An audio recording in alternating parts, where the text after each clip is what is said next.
Ninth Story Studios, giving story a voice. Tweet, tweet! Are you a birdie? Do you like to Twitter and tweet? Come find us on Twitter at VictoriousLit. Tweet, tweet!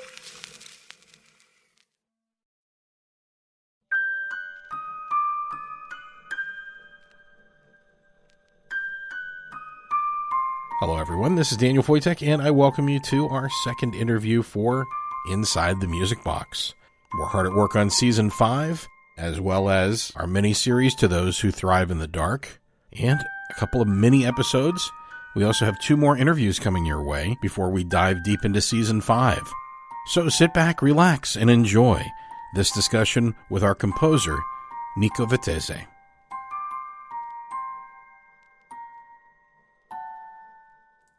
So today, my guest is the great Nico Vettese. I like to overemphasize the Italian thing because I pronounced your name so poorly when we first met each other.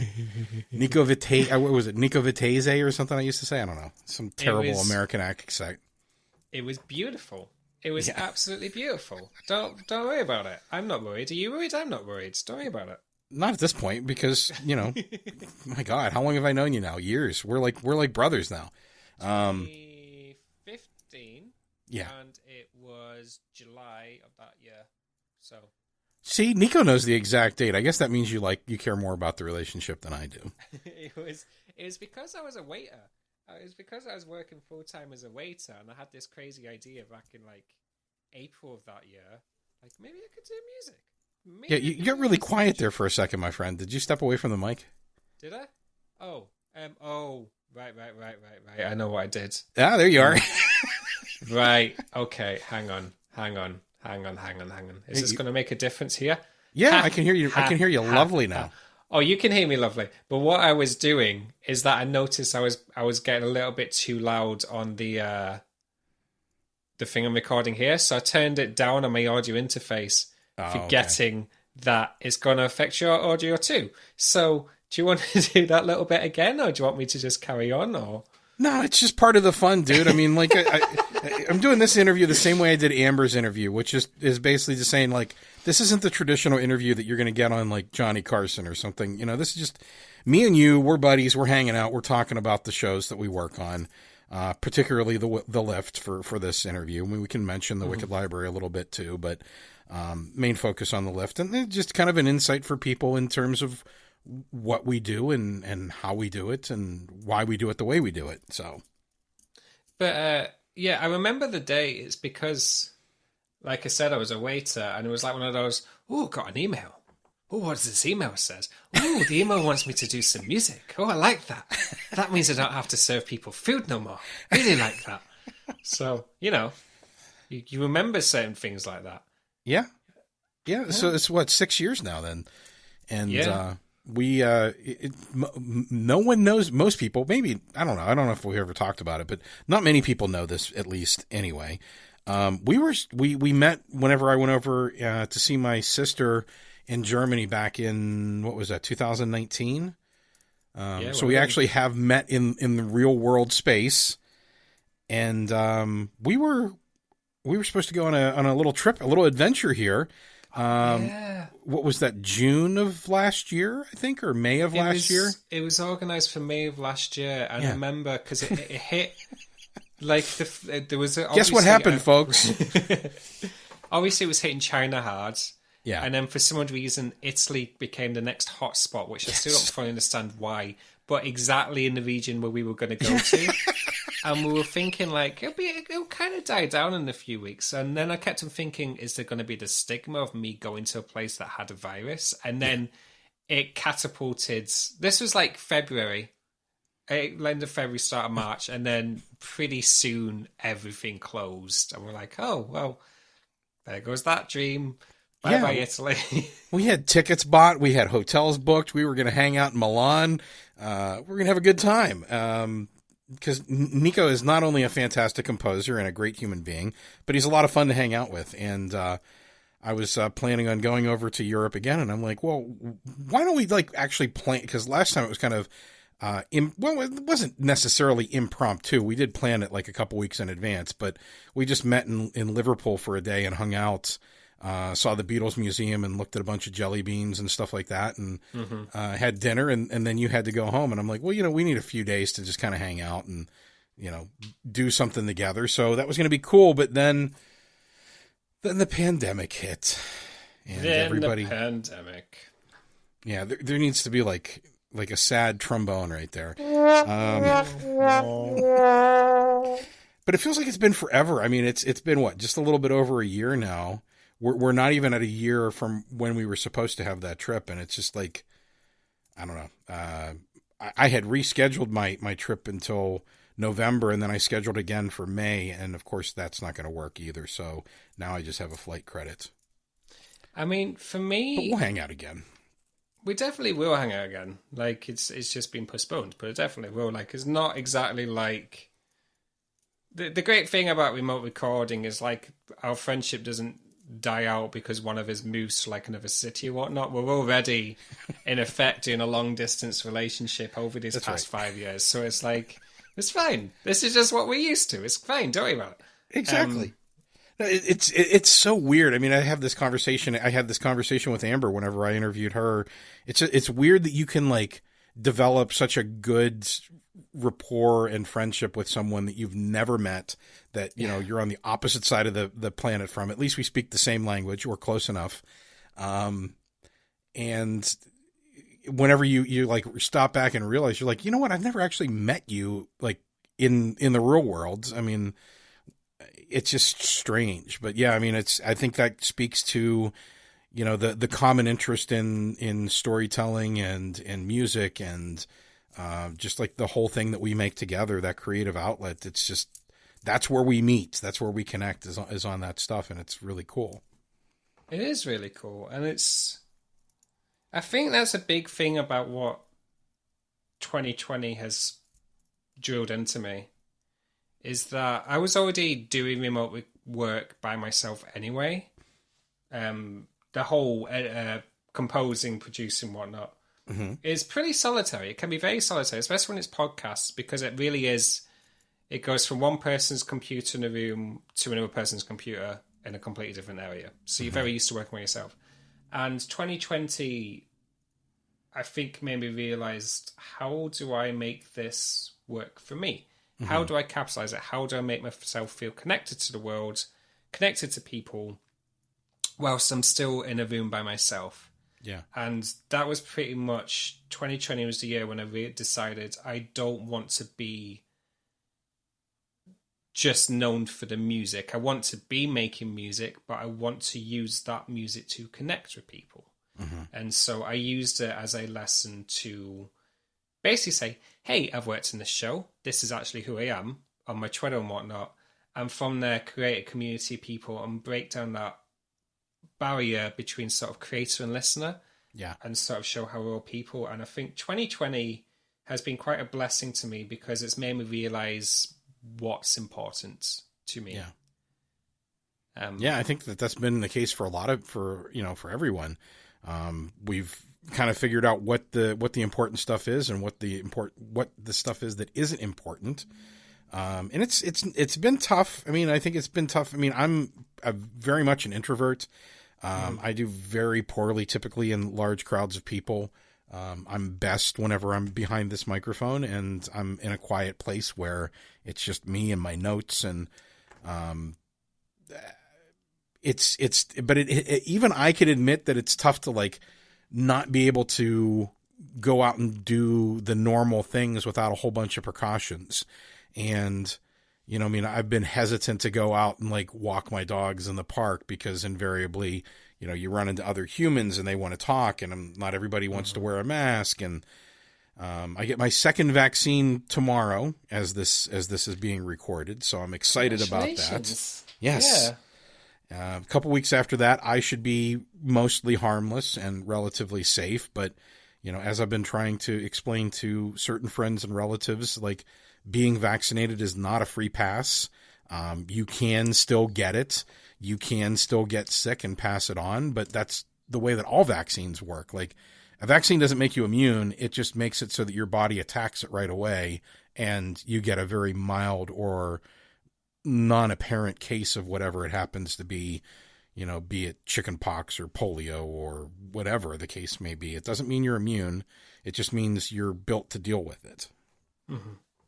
100% agree. So yeah, I mean, I'm sure for a lot of listeners it's been tough. I mean, I know that I have a lot of listeners that listen to this on commutes to work, and a lot of people work from home now. A lot of listeners that would go out to the gym and listen to it while they're working out. And of course, a lot of people are working out at home now, or, gym numbers are way down. So people are far apart. It's surprising to me that the number of people that listen to podcasts has not gone down more than it has.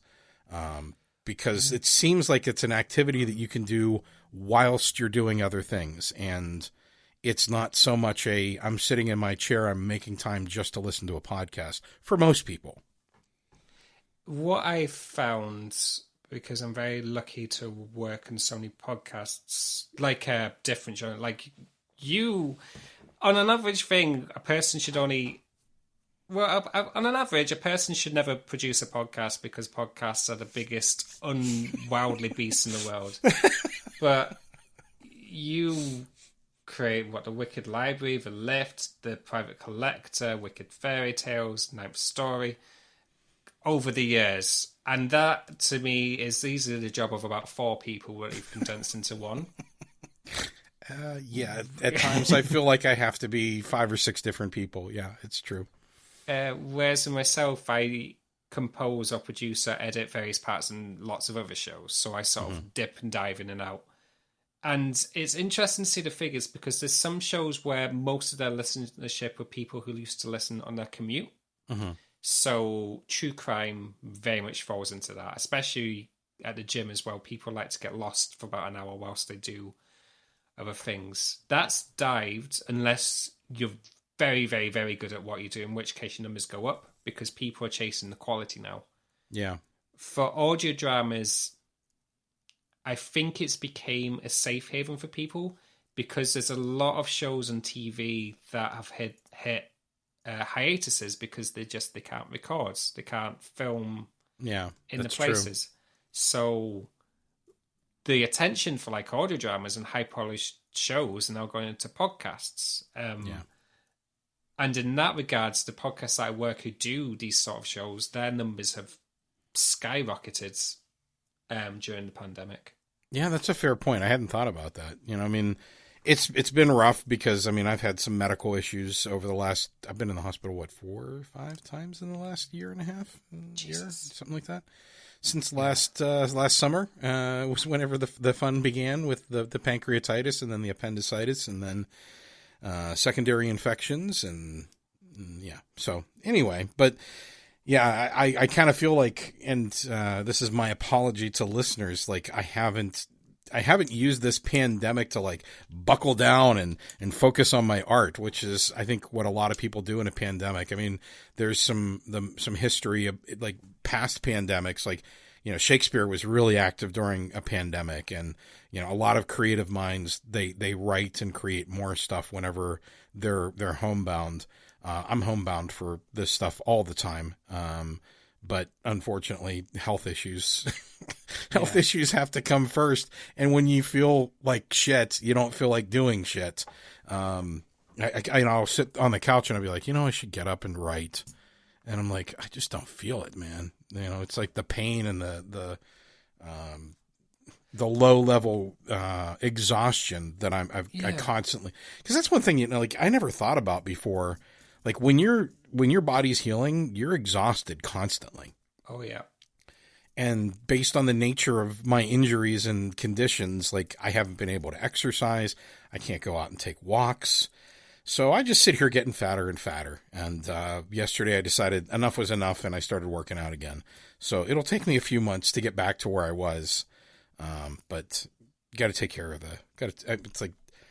got to take care of it. Got to do it. Got to do it whether it's uncomfortable or not. Mm-hmm. And the leading on from that, and it's what kind of annoys me with, it annoys me, it's very, very prevalent in health and fitness, but it's leaking over into creative fields as well. Where you have these adverts where it's like saying, you are a lion, or, you know, you are a beast, you are this gods, you know. Wrong. And they want you to believe that you can you can have a routine and you can structure it and say, like, you are like a machine who can just flick on a switch and work 8 hours a day, then flick it back off. Yeah. And it's wrong. And it's the people who believe that continuously fail because they don't realize you need energy to be put into thinking about a project, whatever that project may be. Mm-hmm. You need energy for that. And then you need energy to be inspired. And if you're trying to sit there 8 hours a day just staring at a computer screen, you're not going to be producing your best work. It's literally... You need time to be a human. You need time to realise that, like, well, it's like bloody playing The Sims. Like, you can't force your sim to just sit there and learn a bloody guitar. Like, he won't do it. You have to sort of, like, take care of yourself, whether that's, like, eating healthy or taking a walk, or, more importantly, bloody watching TV or whatever the hell you want to do that makes you happy. That's the biggest thing. Yeah. Make Read a yourself book, happy. spend time with your dog. Yeah. Go out and for a walk. Look at a bird. Look out your window at the squirrels for a little while. Whatever. And then you suddenly realize what used to take you 8 hours can actually get done in 20 minutes because you're inspired to do that thing. And when you figure that out, when you realize all these corporations and advertiser people are lying to you, it's just like, oh, I don't need your product. I don't need your 2,000 quid thing to make me a better person. That's right. It's been in me the entire time. Yeah. No, so you just reminded me of that then. Yeah, no, it's true. It's one of the things that's important is knowing, finding your muse and knowing your muse. And the only way you do that is in those quiet times whenever you give yourself permission to do the things that are important to you. I mean, inspiration doesn't come when you're sitting. Well, I mean, it does to a certain extent, but I mean, the inspiration isn't as apparent when you're actually sitting there and creating something. It's more in the lead up to it, or in those quiet moments when your mind gets to wander and an idea comes to you and you're like, oh, that's going to be a great idea for a story. And, you know, then the characters start to talk to you, or in your case, you probably start to hear different instruments. Mm-hmm. So, but it's always been hard to figure out how stuff comes to me. I think for me, like, people sort of say, well, the music's got to tell a story, or they sort of like see it like mathematically and stuff. For me, other people like Will Smith made a really good thing when he was talking about how he gets into the mindset of the people he acts. He always says that he's not really acting, he's kind of placing himself into their life. So, like, The Pursuit of Happiness is probably the best example of that. Like, great movie. He basically lived that, he tried to relive that life when he was offset as well. So he really restricted how much, like, you know, food he had every day, how much time he spent reading, whatnot. For me, I kind of do the same thing, but when I'm trying to produce music, say Victoria's Lift, because we're chatting about the lifts, I try and picture, it's almost like a memory. It's not so much a story, but whenever I hear the melody for Victoria's theme, is very much I picture her by herself with the music box playing that to herself. Yeah. And that's what I want people to feel like, oh, you're into Victoria's world, you're into Victoria's memories, Victoria's domain. And then she'll, you know, distort, make people go and face their own realities and whatnot. But for me, it was once I figured out I wanted it to feel like memories. Once it's not so much a story, but it's almost like a photograph you've just taken of that person. You're looking back at this photograph. For me, that's how I want my music to feel. And that's why Victoria's theme, I mean, it's based off something you created. You gave me the blueprints. Oh, yeah, those few little awkward notes that I was able to play out and go, this is something. There's something here, but it's not my wheelhouse. I'm not quite able to get this thing to grow into what it should be. And yeah, you kind of took it and you're like, oh, well, this makes sense. Okay. And then it was like, what, I think a week later that you're like, here's the theme. It's done. I got inspired. Yeah. Because I want it to feel like when you listen to the music by itself, you can immediately tell who it is and what it's doing and what it's what emotions are evoked with it. And yeah, and plus I'm a sucker for music boxes anyway. Music boxes are really fun to write for. They're all tinkly and pretty, but you can also distort them quite easily, making it sound creepy. Yeah. They're quite versatile little things for like a little plinky plunky metal box. Yeah. So yeah. And that's the cool thing about her music boxes. You know, it's not limited. It can play whatever it wants. So that's always fun. Yeah. I mean, her world is, I mean, and you're right. I mean, that's when I'm in the right mindset and when I'm doing my best kind of outlining and writing stories for that world. It's something that's kind of almost a remembered dream that's kind of tilted over into the shadow edge of a nightmare, but not quite. I still remember a dream that I had probably 2 or 3 years ago, and I had never had like a dream about Victoria. And, you know, despite writing her world and dreaming about situations that come up in her world, but never actually having met her in the dreamscape, and then just like meeting her one time whenever I was dreaming, and I was just like, she's actually kind of scary. I forget because, you know, like how dear to me she is, and, you know, her funniness and her good side, and, just the qualities of her that make her so redeeming. But like to be faced with her in all of her power and what she actually is, she's a little intimidating. Yeah. And it's things like that help me remember, you know, like there are those times, and I think they tend to creep into every story that I write now, like where there is that moment when you're with Victoria and you're like, I'm a little uncomfortable with you.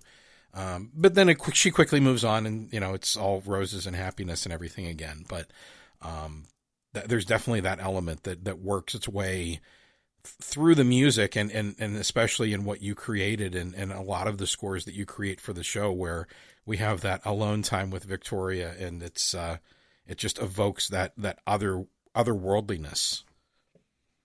I think the thing that we always try to focus on, which we kind of had a lot of the thing about the Victoria's Lift is that it's been it was always my first foray into making soundtracks full stop. Like I did little projects before them, but it was more like, here's the idea of a project. The Victoria's Lift was the first thing that actually got far enough into production that we could release episodes. Yeah. So there was a lot of me, especially in the earlier seasons, trying to figure out, how do you do this? And not only that, but audio dramas in podcasts, there was a few really big hitters, but for the most part, it's a new medium.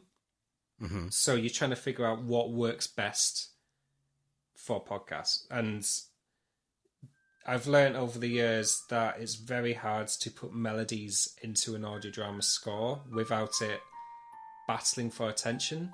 And yeah. I've learned what the rules... I kind of have my own sort of rules, and I know kind of what will work in this sort of audio spectrum.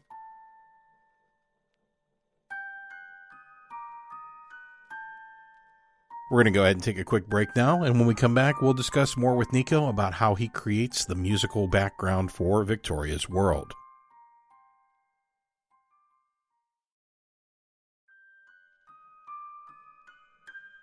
I kind of have my own sort of rules, and I know kind of what will work in this sort of audio spectrum.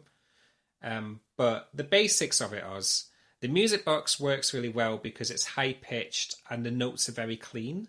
Mm-hmm. Like, whereas if you kind of use it for piano, the piano's is a lot thicker in sound and takes up more space. And then especially if you're using like a guitar or bass guitar or whatnot, using a hell of a lot of space. So there's been a lot of battling that. But the thing we always try to do with Victoria's Lift is trying to have that distinction between people's lives before Victoria gets them, and then the second half of the episode where they meet Victoria and now you're in Victoria's domain. Right. And yeah, she's showing you stuff and you're going through your own memories or perceptions and whatnot, but Victoria's in control. And we worked well, I say we worked hard. You've worked in the production side and brought everything to make it feel more distinct, and my turn with the music has brought trying to replicate what you're doing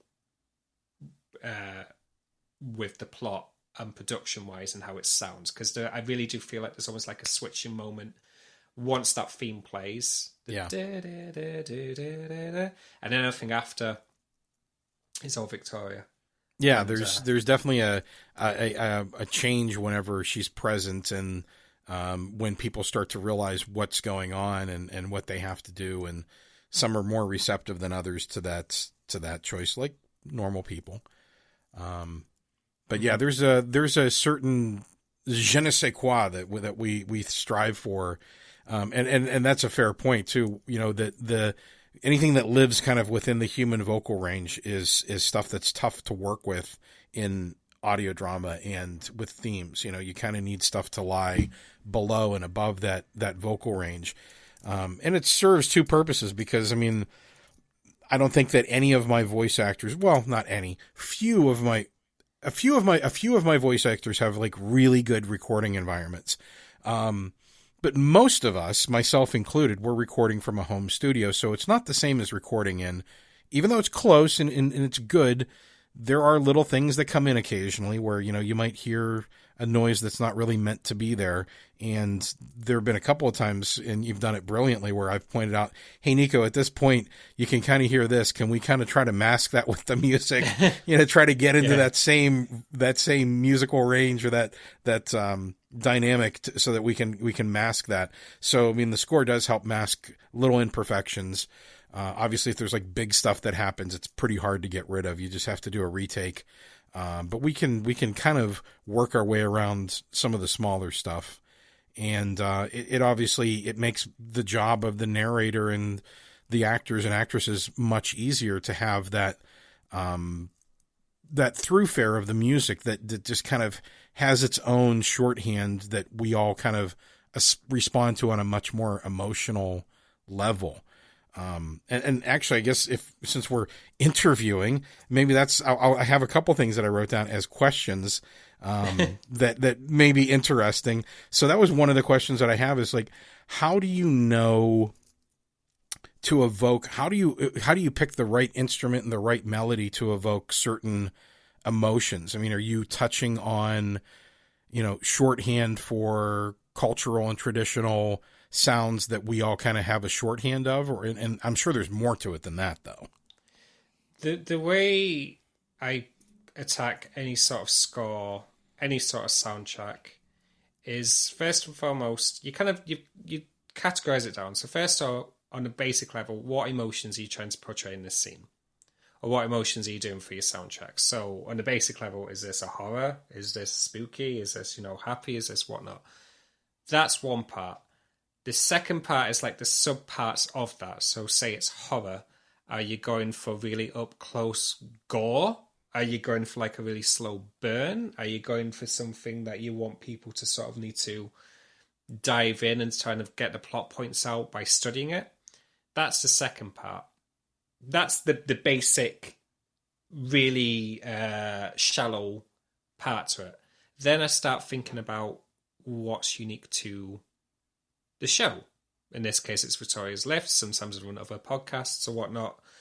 But for Victoria's Lift, I needed to figure out what's unique about Victoria.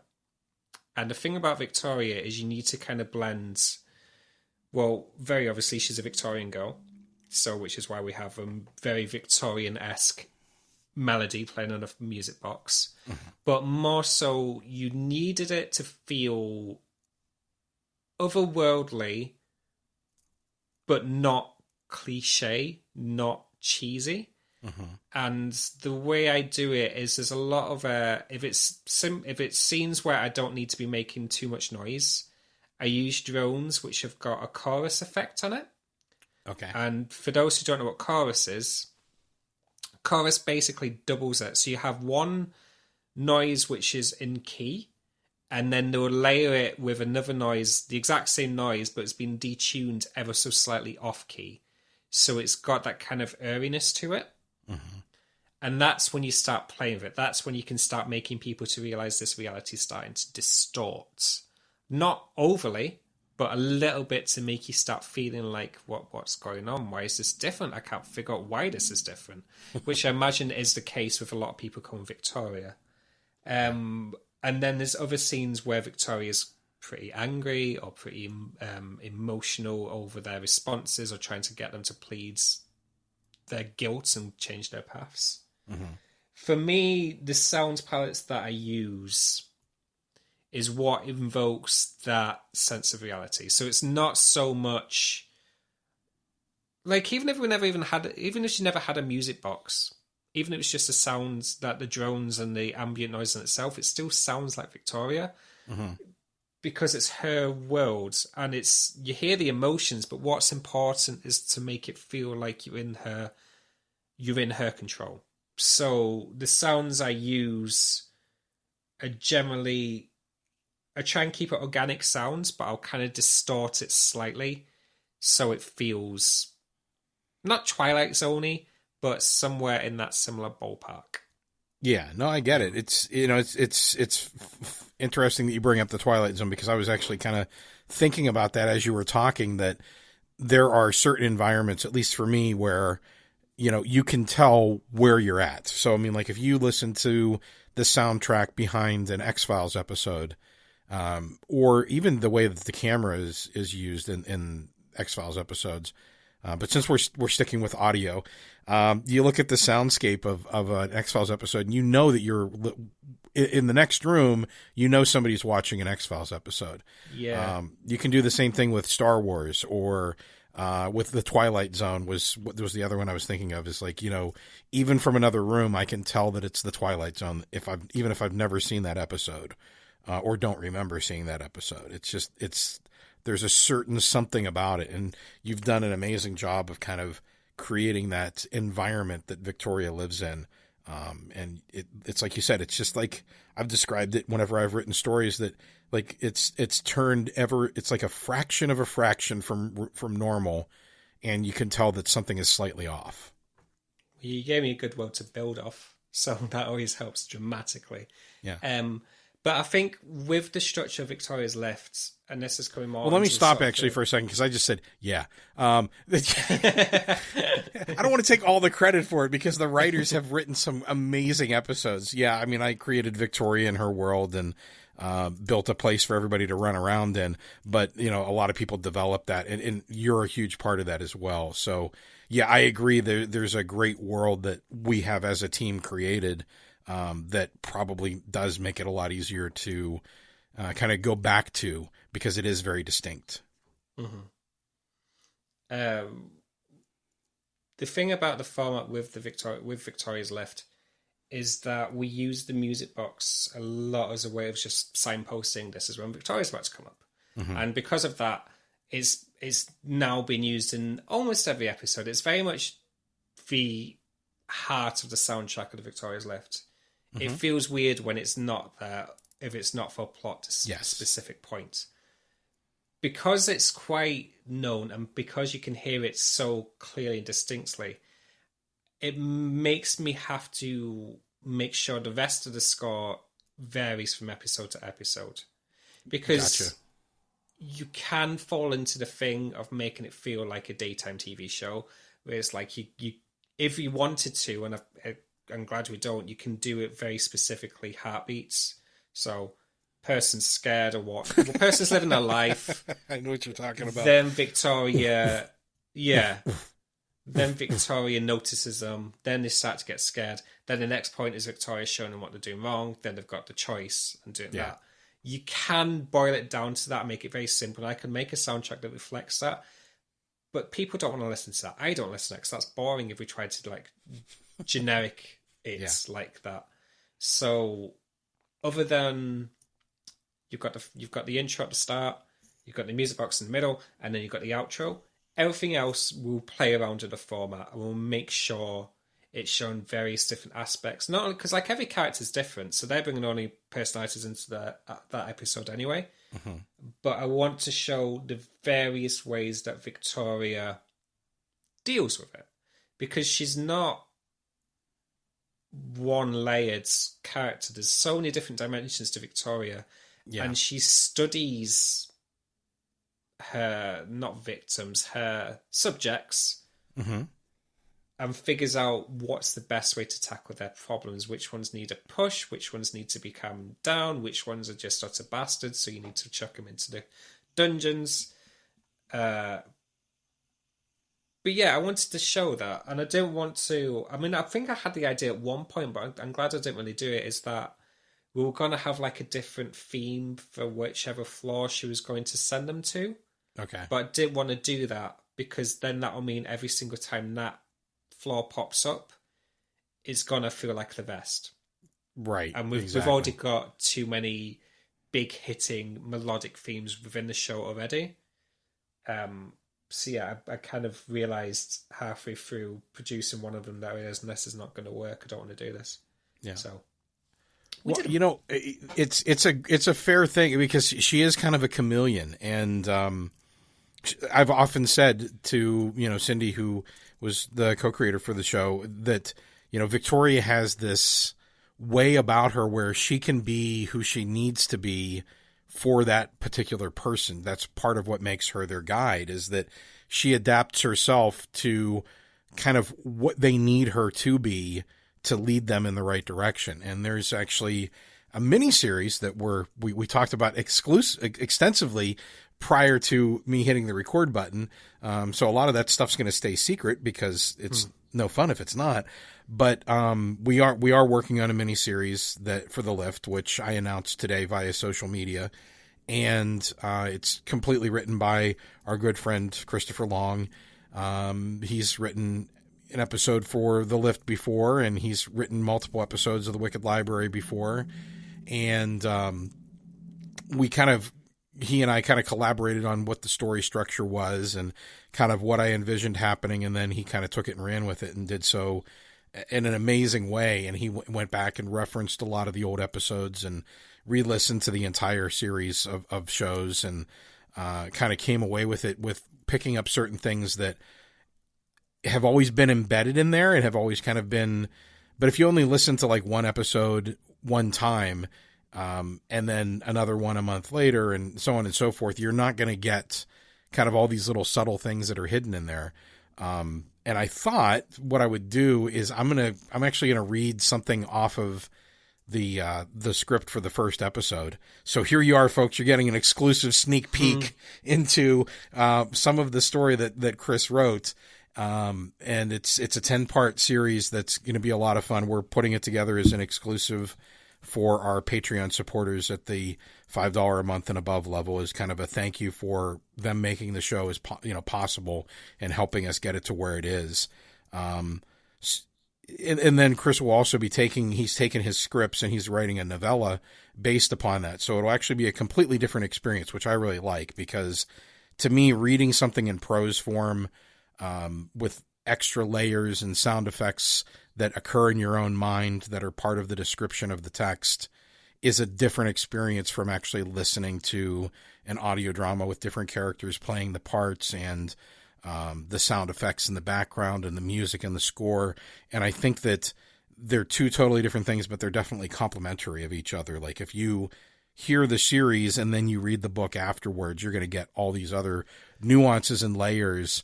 But at the same time, you're probably hearing in your mind, at least I would be, the music and the characters speaking and things like that. But the scene is Victoria is talking to an interloper into the building, and the interloper happens to be a cat, because they're very good at finding their way into places where they're not necessarily supposed to be. And so Victoria says to the cat, she's, "Hello, where did you come from?" Now, this cat knew better than to flee in a place where direction was rarely a certainty. Instead, she relied on her instincts. She did her best to look small and kind and friendly. Little did she realize the girl was doing the exact same thing. And I think that really captures who Victoria is, because she's a very powerful being, as listeners know. She has a lot of oomph behind her. And people very rarely get to see that. There are a couple episodes where she kind of reveals herself in her true form, and it's pretty intimidating. But she spends a lot of her time just looking small and kind and friendly and slowly guiding people to where they need to be, because, I mean, truly she is compassion, and behind that is a lot of power. And I think that that's important. Like, to have a lot of power and to use it without kindness is devastating and bad. But to have a lot of power and know when not to use it and when to apply gentle pressure is kind of the epitome of handling that power. Yeah, I 100% agree. It's not... Well, when was it Schindler's List? Sorry, I'll say that again because I creaked my chair. Was it Schindler's List? The creak just adds atmosphere. It's like we're sitting in an old tea room together. We've got a good old creak. It's a squeaky chair. But I like it because you can lean back in it and you can feel all nice and cozy, because I'm 30 now and my back ain't what it used to be. It's fine. I'm just being lazy. My back is absolutely fine and healthy, and I'm just being lazy. But Schindler's List. It wasn't Schindler's List, where it was like saying it's great power is when you have the ability to use it but don't. And it's like knowing when you should be exerting it and when you should not be, but most of the case it's more showing that you can absolutely destroy them. Victoria very much can do, but she shows great restraint into not doing that. And it's very admirable, obviously, because Victoria is very admirable and incredible character with much depth, but also it just shows a lot of nuance, and it shows a lot more thought into... Because you could have quite easily made Victoria's Lift into just an all-out horror show, or a Twilight Zone copy. Quite easily. I could see very much easily how it could have done into that, but you didn't do that. And I would hesitate to ever even call Victoria's Lift any form of horror, because it's very much more... Well, it's more about the people. It's more about choosing what people's morals are. And yes, some of them choose... evil's not the right word, but they choose selfishness poorly. Yeah. And Victoria punishes them for that, and you can very much turn that into however you want to. But and the most part is very much showing people about what it could be like. Yeah, I mean, honestly, I mean, people may not have picked up on this, but I'm sure they have. I mean, the show is about change. It's about transformation, and the reason why there's this creepy horror element that kind of permeates everything is because change is terrifying. And I've always said, I don't know whether I've stolen it from someone or whether it's my own thoughts, but it's appeared in episodes before. But the phrase "beyond fear lies change." And that's kind of the way that I approach life is, like when you're coming up against something or you're bringing your own baggage with you to a situation, or maybe you've made a bad choice in the past, that you can come to a point where you can reckon with that and you can forgive yourself for the mistakes that you've made and you can move beyond that. But that's terrifying. For some people, it's terrifying to let go of that baggage, even though it's so harmful to you, because it's something you've always known, it's something you've always had, and there's some comfort in that. I mean, that's why codependence and bad relationships continue on, even though they shouldn't.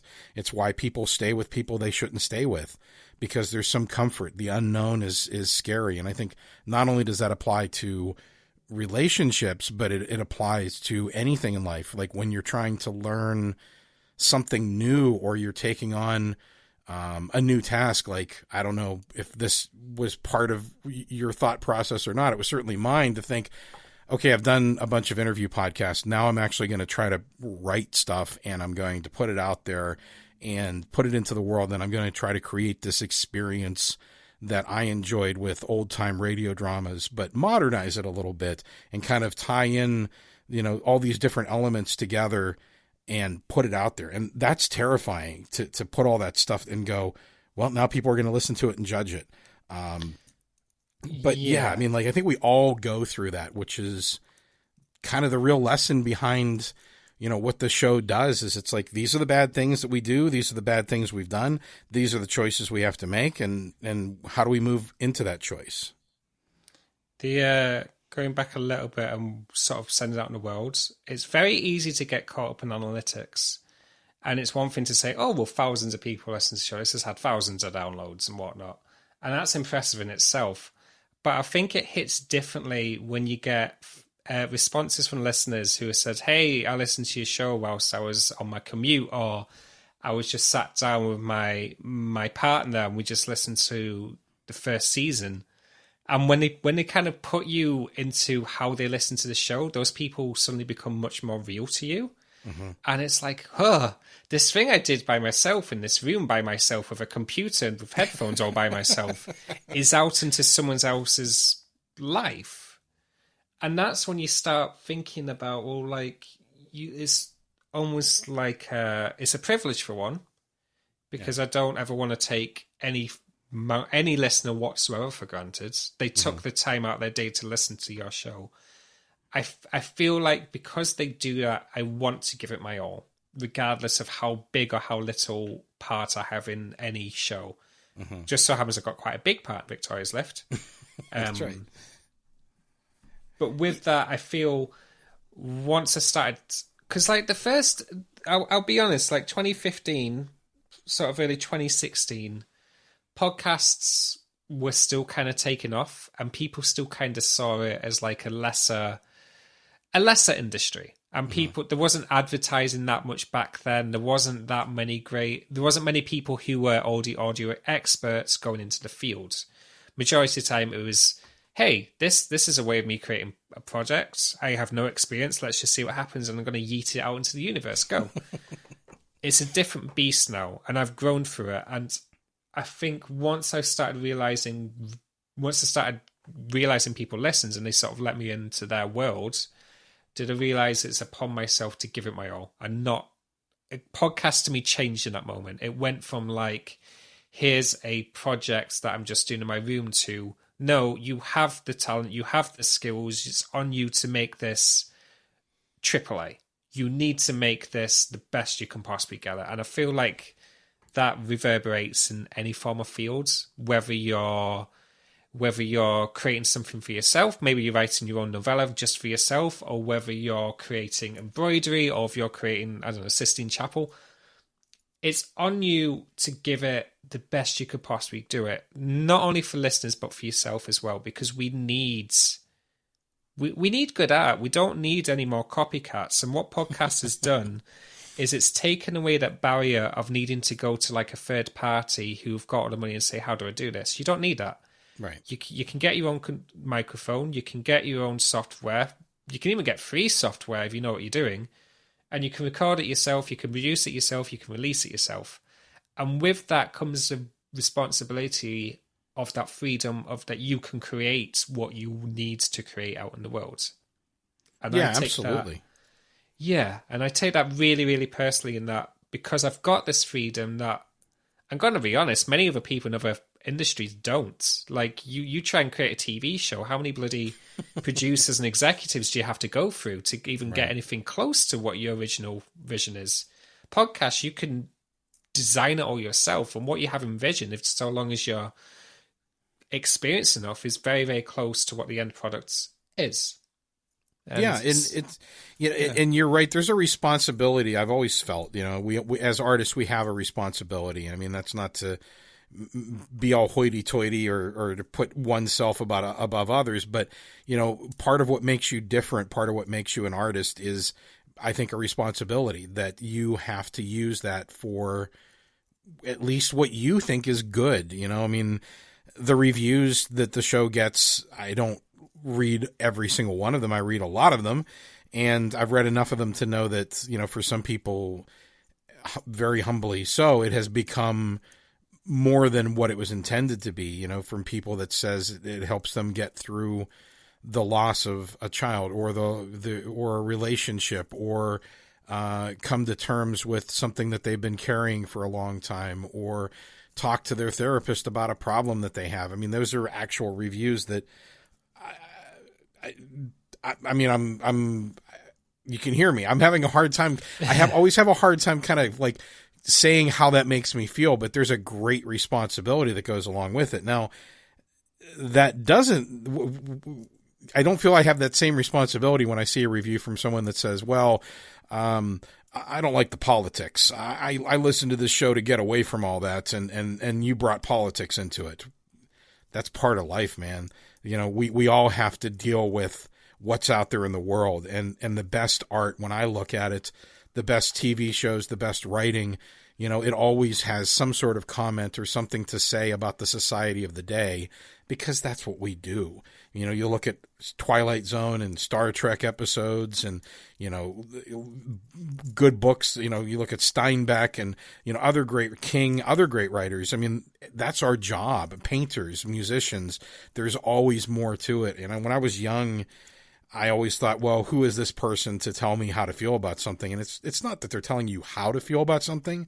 It's just that they're saying, here's what's going on in society, and this is how I feel about it. And it's right. Best, it's supposed to make you think. It's supposed to make you go, maybe my preconceived ideas and strongly held beliefs need to be reevaluated, because that's how we grow and that's how we change. And I spent a lot of time with the show trying to be very careful not to comment on politics in the world in ways that were not safe. You know what I mean? Like to specifically call out certain situations. And I feel that in order to be true to myself, I have to comment on things that I see that upset me. So for anyone who listens that doesn't like an occasional nod at the world and what's going on in it, that's always been a part of the show and always will be. But at its core, like you said, it's about the people, it's about the emotions, it's about the being confronted with things that are difficult and finding a way to change. Yeah, I think with any show, when you try and stop being who you are, that's when you problems start arising, because then you try and there's a sort of unwritten law about when you try and guess what your audience wants, then that's when you lose your audience. Yes. When you start, because it's kind of like, I don't know, it's when you're a kid and like I pull it my way. When I was a kid, I always wanted a girlfriend from like as soon as I started age 10. And I always kind of said, well, I'd like this actor, I want to look like this, I want to act like this. And that's all I did. And I created this personality and this persona, which I thought, well, this is how I'm cool. And I'm not saying like I did like the Johnny Bravo thing. I wasn't like a douche or anything, but it's more like, oh, well, I idolize David Tennant, or, you know, I really like Robin Williams. And I thought, okay, well, I've got to be like them so I can get people to like me. And I realized quite quickly is that you're not them, to put it bluntly. Yeah. And it's kind of the same with creating. When you're trying to mimic someone else, or if you're trying to curtail what is you, then it's not being authentic. And take some salt of this, because we do have a responsibility into not glorifying things. So right. I've never been a fan of glorifying. Well, I do a lot of true crime podcasts, and I don't work with any podcasts that glorify kills or like try and dramatize kills and whatnot, because that's just insensitive and wrong. Right. And there's various things like we keep things Victoria's left PG-13, and by that I mean there's the occasional swear, there's occasional bit, but we're not overusing swears. If there's a swear, there's a reason why there's a swear in there. Right. That's the right kind of censoring to do. But when it's actually the actual topics and what you want to put out in the world, you have to be authentic and true to yourself, right. Which is what you do. Yeah, I mean, it's something I kind of learned early on whenever I first started reading reviews, and that's tough, man. You can have 50 great reviews, and then you have 2 bad ones, and it's like the 2 that are bad are the ones that I focus on, and I think that's human nature. But eventually you get to a point where you realize that what you're really doing is you're eliminating the people that you're not writing your show or creating your show for. So eventually you get to the point where the people that listen to your stuff and like it are the audience that you're writing for. And sometimes you get people to kind of lean into that and change their mind and become part of your group. And sometimes people are going to reject that and move away because it's not for them. And that's fine. I mean, you eventually have to get to a point where you're like, I have to be true to myself and write what is in me and be who I am and not who other people think I should be. I want to remember the line, but there's a line in what is it? The second Infinity War movie, or maybe it is Infinity War, where Thor meets his deceased mother because he goes back in time, and she has something where she says to him something to the effect of "Be who you are, and rather than who you think you should be or others think you should be." And I think that's a great piece of advice. Yeah, it's a perfect piece of advice, and it's some. Well, we both really pretty much hold dear to our hearts. Yeah. And it's only really something you kind of learn through experience. When I say learn, I mean the sort of reading the comments, especially when it's something which is close to you. Like this is, yes, it's money comes through the podcast and we get paid. We're professionals, but that doesn't mean it's any less of a passion project. That doesn't lessen it at all. No. If anything, it kind of heightens it in a way because you're putting even more of yourself out there and having that as like a way of income, which is a whole beast in itself. But there comes a point where, I mean, valid concerns are always really welcome.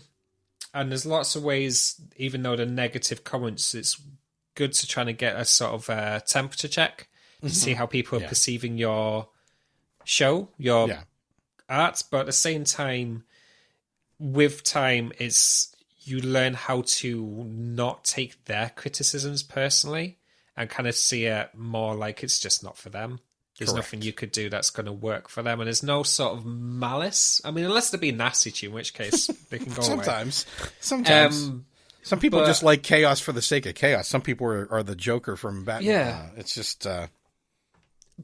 But at the same time, it's like you can distance yourself from it because you know it's just a difference of opinion. And it's like, I can see you wanting Victoria to be this way, or, you wanted me to tell this story in a different way. But at the same time, that's not what I wanted to do. I wanted to do things my way. Yeah. So... Well, Nico, you're so generous with everything that you do for the show and with your time and being here for this interview and hanging out with me. So we're coming up on an hour. So I want to make sure that I give some time. We've been talking all about the lift. I want to talk about Nico. So tell me what's been going on. That you've gotten this new claim to fame. You've done some work for some pretty high profile clients. You're streaming. Someone made you a little orange to sit on your shoulder. Tell me about all this. Little beeps. So one of the companies I work with, one of the production companies I work with, is called Rusty Quill. Yeah. And we do Twitch streams, which for those who don't know what Twitch is, it's basically YouTube, but it's live. So people play games, and then if you're sort of chatting, you can see people's comments in real time, and you can talk to them in real time. We developed something called a comfort crew. And what that basically means is whenever there's like a scary moment in the game, we would like bring our comfort crew mascot on our shoulders, and they will kind of make the chat, like the listeners, the viewers watching, feel more at ease. So someone gave me a little tangerine, which I affectionately called Beeps, because I'm a musician. So I make beep music. So I make beeps and boops and whatnot. So Beeps came into my life. But yeah, that's been effective. Basically, this past year, this pandemic, I've been subject to working on a lot more shows. But what I kind of learned is what sort of music I wanted to do for myself. So a lot of people know me as We Talk of Dreams. That has been my composer handle the entire way through my entire career, and I wanted to keep it that way. And I called it We Talk of Dreams, not I Talk of Dreams, because I wanted to use music to connect with people. More so in the pandemic, because I realised this could be the long haul. And if it's going to be the long haul, then I've got to dramatically adapt what I'm doing to make sure I'm having personal connections to people. So right. I started writing music that was for myself. That wasn't a soundtrack for another show. Basically, the music that is me. And it's on Spotify, it's on other streaming platforms. But it's basically my music, that is everything that I want to put out in the world. And because people have known me through a mishmash of other podcasts and audiobooks and whatnot, they found me through that, and then they started liking me for myself, as opposed to, well, you're the composer for this and you're doing this. And don't get me wrong, I love being a part of that because I get to play in so many people's worlds. Mm-hmm. I've been very, very lucky in that I've managed to create my own little community. And I use this community to sort of help people. And by that, I mean, I want my music and the way I do things to connect to people for one, but to break that barrier between creative person and the perceiver, the listener in podcasts. And through that, I want people to see what it's actually like doing art, what it does for myself, and I want to make real connections with these people and help them through the way I do things. And kind of showing people, because on Twitter and on Twitch, I show people every single aspect of me. When I'm in a bad mood, when things aren't going right, I kind of show Twitter what it feels like to be that while she's still got deadlines and while she's still in the public eye. So I created We Talk of Dreams as a place, as a community, to make a change that you don't need to be going out this alone. You don't need to be a certain way to create art. You don't need to have a certain degree. You as you are enough. And what you create holds so much worth. And just through you existing and through you sharing your stuff online makes a huge difference. And don't let anyone else tell you differently. So that's why I do We Talk Dreams. That's why I do the music I do, because I wanted to show people this is who I am. This is the music I want to make. And I use music as a form of connecting with people, but honestly, it could have been anything. If I was a writer, I would have done it through written work. If I was an actor, I would have acted it. Just so happens that music is the thing that resonates with me the most, but I use music as a tool to connect. And this past year, I'm a little bit teary. This past year has proven that ethos right, because I've grown from maybe talking to a few people a month to talking to hundreds, if not thousands of people every day. And it's very much given me a sort of metaphorical home, but a home that feels very, very real to me. And I'm very, very lucky in that regard. And lots of people kind of say, like, they have these ideas of what it means to make it. So people say, well, when I've got Grammys, or when I'm making like a TV show, or when, I've got this Oscar or whatnot. That's never been the case for me. I think I wanted to make it the moment I made real life connections with people. And I now have that. And I very much feel very much content with myself, with my life. And I very much hope I can continue it for however long I get to live, which, fingers crossed, is another 50 years, 60 years. Who knows? We shall see. That's right. Yeah. So if you want to follow what I do, We Talk of Dreams, you can find me on all the streaming services to get my music, or you can find me on Twitter at We Talk of Dreams, or I have a website as well, which is wetalkofdreams.com. And yeah, I'll get off my little soapbox now. No. I get off the pedestal. No, you're supposed to be on a pedestal, man. I'm very proud of you. I mean, I'm so thrilled. I mean, we talked about this before the call that, I always thought that you had immense talent and you were a super nice guy, and, that eventually the world was going to find out that too. And I'm just honored that I could get to continue to work with you, and that we have, so many big things planned for the Wicked Library and all of its tentacles, and the lift Victoria's Lift and all of its tentacles as well. So I'll close with a question. So Victoria, in her job, in her building, is she calls people to her building to have them kind of confront something either about themselves, a choice that they need to make, or a choice that they made incorrectly, something that they need to move beyond to become who they are and be a better person and feel better about themselves, feel unburdened perhaps. I mean, there's lots of different reasons why people find their way there, but it kind of follows a similar theme. So when in your life would you have welcomed a trip to Victoria's building, and what would you have come out as? This is quite an easy one. A very, very easy one. Before I made the switch, I was a mathlete. Maths to me was always super, super easy. So all my qualifications were in the science side. I had a qualification in maths and something fancy called further maths. And I went to university to do maths. And it was very, very quickly, this was back in 2009. Yeah, 2009.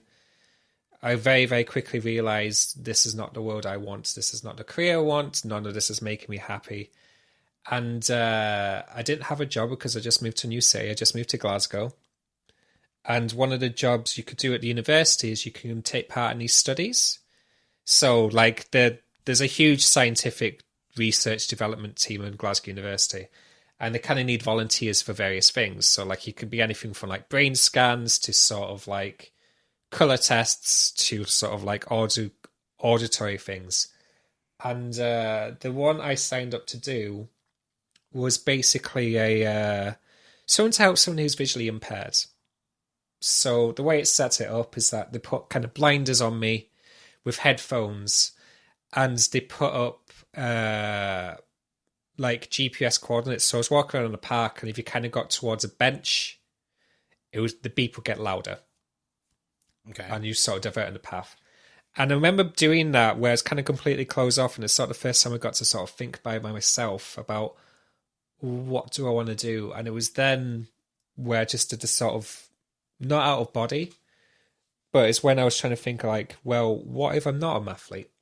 What if I can see this other version of myself that gets to do music, who gets friends and, you know, gets to be happy? And then I built up this whole thing in my head about how I was going to do it. And that was around May, June time of 2010. So it was sort of towards the end of the first year, where I started thinking about music. And fast forward to 2015, that's when I formed We Talk of Dreams.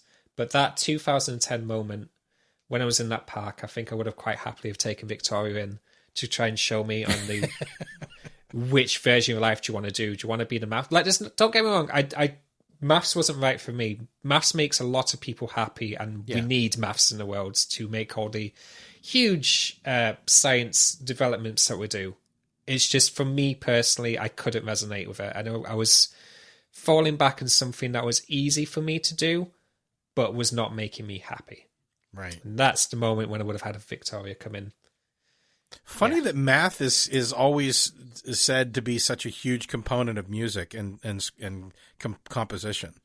Oh yeah, people very much do. You can very much do it by the numbers if you so choose to, especially when you're doing harmonies and chord structures and whatnot. And it's very much, it's why you hear a lot of my music. I tend to shy away. I mean, I've got a grade 7 in music theory. I do know quite a bit of it, but my focus on music has always been on the quality of the instruments. Like, Victoria's music box sounds distinct no matter what note you play in it.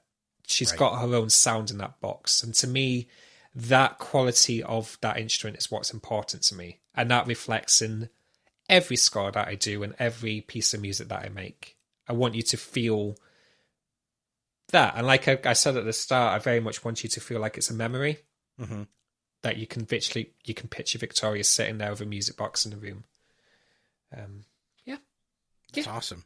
Well, Nico, thank you again so much for being my friend and for taking the time to share so much of yourself with the listeners. I hope it gives them a special insight into kind of one of the hugest components of the audio drama, which is the score and the music, and kind of what goes into creating that, and you know who our resident composer is. Just thanks, man. I appreciate it. Thank you. It's been incredible, and I can't wait to see what the future is. Me too.